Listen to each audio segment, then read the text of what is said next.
আসসালামু আলাইকুম, কি অবস্থা সবার? আমি টুটুল আসির সাথে you are watching Hablu programmer. C programming full কোর্সের আজকে এই ভিডিওতে আপনাদের সবাইকে স্বাগতম।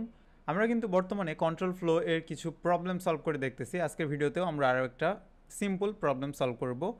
সেটা হচ্ছে C program to check whether a character is an alphabet or not. আমার ইউজার যদি তার কিবোর্ড থেকে কোনো একটা ক্যারেক্টার ইনপুট দেয়, তাহলে আমরা সেটা চেক করে দেখব সেই ক্যারেক্টারটা আলফাবেট নাকি না। সেই জিনিসটা আমরা প্রিন্ট করে দেখাবো যে সে যেই ক্যারেক্টারটা ইনপুট দিছে সেটা কি আলফাবেট, অর্থাৎ এ থেকে জেড এর মধ্যে পড়ে নাকি আলাদা হয়, সেই জিনিসটা দেখব। একদম ইজি কিন্তু একটা প্রবলেম। সো কথা না বাড়িয়ে শুরু করছি। সর্বপ্রথমে আমরা কোড ব্লকস ওপেন করব। কোড ব্লকস ওপেন করলাম। ওপেন করে আমাদের বেসিক যে কোডটা আছে সেটা লিখে ফেললাম। সো কন্ট্রোল জে প্রেস করলে কিন্তু আমাদের বেসিক কোডটা চলে আসবে। যেহেতু আমাদের একটা ইনপুট নিতে হবে ক্যারেক্টার টাইপ, সেহেতু আমাদের একটা ভেরিয়েবল লিখতে হবে। সো ক্যারেক্টার টাইপের একটা ভেরিয়েবল দিলাম হচ্ছে সি নামের। ওকে, এখন আমি কনসোলে কিছু প্রিন্ট করতে যাচ্ছি আমার ইউজারকে দেখানোর জন্য। সো প্রিন্টএফের মধ্যে কোটেশনের ভিতরে আমরা দিয়ে দিলাম যে enter a character. Okay, semicolon দিয়ে দিলাম এবং সেটা আমরা স্ক্যান করে আমাদের সি এর মধ্যে স্টোর করে রাখবো। সো স্ক্যানের মধ্যে আমরা কি করব, কোটেশনের ভিতর দিয়ে দেবো %c, কমা দিয়ে আমাদের যেখানে স্টোর করে রাখতে যাচ্ছি সেখানে দিয়ে দিব। ওকে, ডান।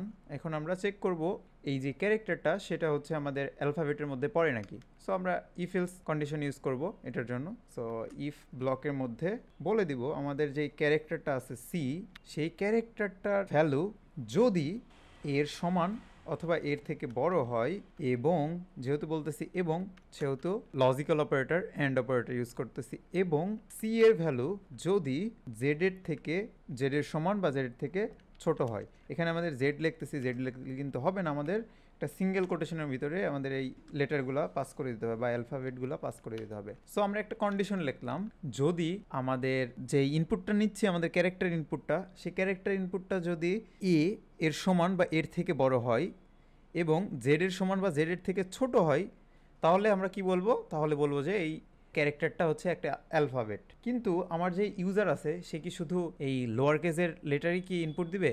না, সে কিন্তু আপার কেজ ইনপুটও দিতে পারে। সো সেই জিনিসটা আমরা এক লাইনের মধ্যেই সেই কোডটা লিখে দিতে পারি, অথবা আমরা ইফিলস ল্যাডার ইউজ করতে পারি। সো আমরা ইফিলস ল্যাডার ইউজ করি এখানে। সো এখানে প্রিন্টএফের মধ্যে আমরা কি লিখবো, কোটেশনের ভিতরে দিয়ে দিব হচ্ছে %c is an alphabet. Okay, and আমরা সেমিকলন দিয়ে দিলাম। এরপরে যেহেতু ল্যাডার ইউজ করতেছি, সো এলসিফ লিখতে হবে। এলসিফ লিখে দিয়ে এর ভিতরে কন্ডিশন দিয়ে দিলাম, উপরেরটা যদি সত্যি না হয় তাহলে কি হবে, তাহলে আমরা বলে দিলাম যে যেহেতু লোয়ার কেস সত্য হচ্ছে না, সেহেতু আমরা আপার কেসটা সত্য করব। সো এখানে গিয়ে জাস্ট বড় হাতের এ অ্যান্ড বড় হাতের জেড লিখে দিব। কাজ শেষ। এটা আমরা ইফেলস ল্যাডার দিয়ে করতেছি। আপনি চাইলে কিন্তু এখানে এই এক লাইনে কন্ডিশন কিন্তু দিয়ে দিতে পারতাম। আমরা এখানে just or logical operator use করতাম, তাহলে কিন্তু এটা হয়ে যেত। সো ল্যাডারের মধ্যে যায় কি বলবে, যদি উপরেরটা ইফ ব্লক সত্য না হয় তাহলে সে আমাদের এলসিফের মধ্যে আসবে, নতুবা যদি আমাদের বড় হাতের কেস পায় তাহলে এখানে এসে বলবে যে %c ইজ এ অ্যালফাবেট। আমাদের কিন্তু এটা কাজ করার কথা না, কারণ আমরা কি করি নাই, কমা দিয়ে যেই %c যার ফরম্যাট স্পেসিফায়ার তার নাম কিন্তু এখানে বলে দেই নাই। সো এখানে আমাদের তার নাম কিন্তু বলে দিতে হবে, এই যে বলে দিলাম। নিচে কীভাবে সেটা বলে দিলাম। অ্যান্ড উপরের দুইটা এই ইফ ব্লকও সত্য না, এলসি ব্লকও যদি সত্য না হয় তাহলে কি করবে, শুধু এলসে আসবে এবং এলসে এসে বলবে যে আমাদের এই প্রিন্টএফ এখানে বলে দিব যে %c is not an alphabet. Okay, done. And comma দিয়ে আমাদের যে জিনিসটা দেখাতে যাচ্ছি সেই জিনিসটার ভেরিয়েবলের নামটা দিয়ে দিলাম। কোড লেখা শেষ, কন্ট্রোল এস দিয়ে সেভ করলাম। এখন বিল্ড অ্যান্ড রান যদি করি, তাহলে এই যে এন্টার এ ক্যারেক্টার বলতেছে। সো আমরা একটা ক্যারেক্টার ইনপুট দেই, সাপোজ এইচ দিলাম।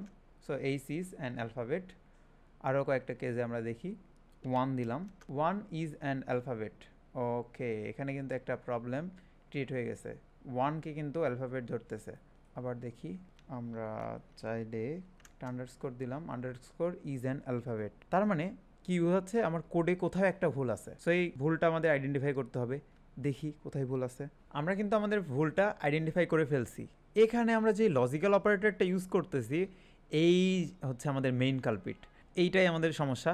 এখানে আমরা যে অর লজিক্যাল অপারেটরটা ইউজ করতেছি, এটার মানে এই লাইনটাই কী বোঝাচ্ছে দেখি, যদি আমাদের ক্যারেক্টারটা এর থেকে বড় হয়, অথবা জেড এর থেকে ছোট হয়। তার মানে কি বোঝাতে যাচ্ছে, আমাদের এই দুই পাশের যে কোনো একটা সত্য হইলেই সে ভিতরের জিনিসটা প্রিন্ট করবে। তার মানে যদি আমাদের এর থেকে বড় হয়, এর থেকে বড় হওয়া মানে কি, আমাদের এর থেকে বড় হওয়া মানে আস্কি ভ্যালু যেটা আছে, অর্থাৎ আমাদের যে আস্কি টেবিল কিন্তু আমরা দেখছিলাম, আস্কি টেবিলের উপরের কোনো ভ্যালু যদি আমরা এন্টার করি তাহলে কিন্তু সে এখানে ধরে নেবে যে হ্যাঁ অ্যালফাবেট। তার মানে সব থেকে বড় আমাদের কালপ্রিট সেটা হচ্ছে আমাদের এই অপারেটরটা। এখানে যদি আমরা অ্যান্ড করে দিই, অ্যান্ড করে দেওয়া মানে কি, অ্যান্ড হচ্ছে গুণন, তার মানে হাতের বাম সাইডেও সত্য হতে হবে, ডান সাইডেও সত্য হতে হবে। তার মানে এখানে আমরা অ্যান্ড অপারেটর ইউজ করার মাধ্যমে বোঝাতে যাচ্ছি যে আমাদের ক্যারেক্টারটা যেটা ইনপুট দিছি সেটা যদি এর থেকে বড় হয় বা এর সমান হয় এবং জেড এর থেকে ছোট হয় বা জেড এর সমান হয়, তার মানে এর থেকে বড় বলতে সে জেড পর্যন্তই কিন্তু এটা কাউন্ট করতেছে। যখন আমরা এখানে অথবা বা দুইটা বার ইউজ করতেছিলাম ওই সময় আমাদের কি হচ্ছিল, অর লজিক্যাল অপারেটর যখন ইউজ করতেছিলাম ওই সময় কিন্তু এর বড় যত আস্কি ভ্যালু আছে এবং জেডের ছোট যত আস্কি ভ্যালু আছে সবগুলোকে কিন্তু কাউন্ট করতেছিল। একইভাবে সিমিলারলি আমাদের যেই আপার কেসের জন্য আছে সেটাও কিন্তু আমরা এখানে সেট করে দিলাম। ওকে, ডান। এখন যদি আমরা এটা রান করি, আই গেস এখন ঠিক হয়ে যাওয়ার কথা। সবার প্রথমে যদি 1 দেই, so 1 is not an alphabet. আবার আমরা ট্রাই করে দেখি অ্যালফাবেটের ক্ষেত্রে এ ইজ অ্যান অ্যালফাবেট। আবার আমরা ট্রাই করে দেখি যে প্লাস দিলাম অথবা ইকুয়াল সাইন দিলাম, equal sign is not alphabet. So আমাদের কোড কিন্তু সাকসেসফুলি ডিবাগ করতে পেরেছি। এই ছিল আজকের এই প্রোগ্রামে একদম ইজি উপায়ে কিন্তু আমরা ইফ এলস ল্যাডারের মাধ্যমে কোনো একটা ক্যারেক্টার সেটা কি অ্যালফাবেট না সেটা কিন্তু চেক করে ফেলছি। আশা করি আপনারা বুঝতে পারছেন। এখন আপনাদের কাজ হবে হলো এই কোডটা করবেন, করে গিটহাবে আপলোড দিবেন এবং আমাদের গ্রুপে আপলোড দিবেন, পাশাপাশি কমেন্টে গিটহাবের রিপোজিটরিটা দিয়ে দিবেন। কোনো প্রবলেম হলে অবশ্যই আমাদেরকে জানাতে ভুলবেন না। নেক্সট ভিডিওতে আমরা আরও একটা প্রবলেম সলভ করব। দেখা হবে নেক্সট ভিডিওতে। Have fun, take a risk.